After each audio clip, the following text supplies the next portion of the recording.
بسم الله والحمد لله والصلاة والسلام على رسول الله، أما بعد. فانطلاقا من قوله تعالى: ومن أحسن قولا ممن دعا إلى الله وعمل صالحا وقال إنني من المسلمين، وقوله صلى الله عليه وسلم: فوالله لأن يهدي الله بك رجلا واحدا خير لك من أن يكون لك حمر النعم.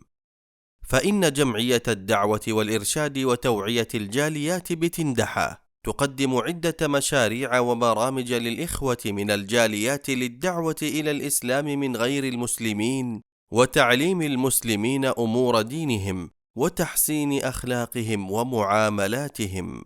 وتكفل الجمعية 2 من الدعاة يعملان على مدار 3360 ساعة سنويا، ولهما جهود بارزة في الدعوة إلى الله باللغة الهندية والأردية والبشتو والفارسية والإنجليزية والبنغالية والنيبالية. وبتوفيق الله ثم بجهود الدعاة دخل في الإسلام 382 رجلا وامرأة حتى الآن، ويقومون بتعليم المسلمين الجدد ورعايتهم.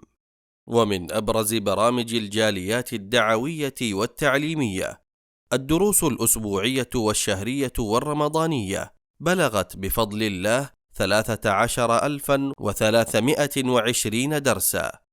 متابعة المسلمين الجدد 3540 متابعة.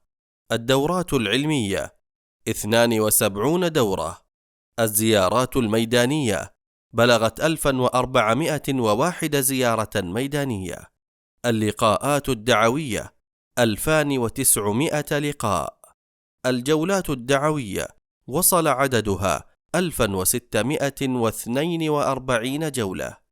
المسابقات العلمية 27 مسابقة. كسوة ودعوة تم توزيع 4000 كسوة. إقامة رحلات للعمرة بلغ عدد المستفيدين من رحلات العمرة 1500 معتمر.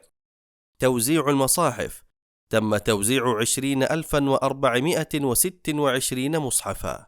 توزيع الكتيبات المتنوعة تم توزيع 187315 كتيبا. الحقائب الدعوية تم توزيع 620 حقيبة دعوية. مقاطع الفيديو تم نشر 10973 مقطعا. الخطب المترجمة وصل عددها 980 خطبة. ترجمة وإعداد المواد العلمية والدعوية 150 مادة علمية. الهدايا المتنوعة تم توزيع 19268 هدية. الوجبات الغذائية تم توزيع 31453 وجبة غذائية. نسأل الله تعالى أن يبارك في جهود الجمعية والقائمين عليها، ويبارك في الداعمين والمحسنين إليها، وصلى الله وسلم على نبينا محمد وعلى آله وصحبه أجمعين.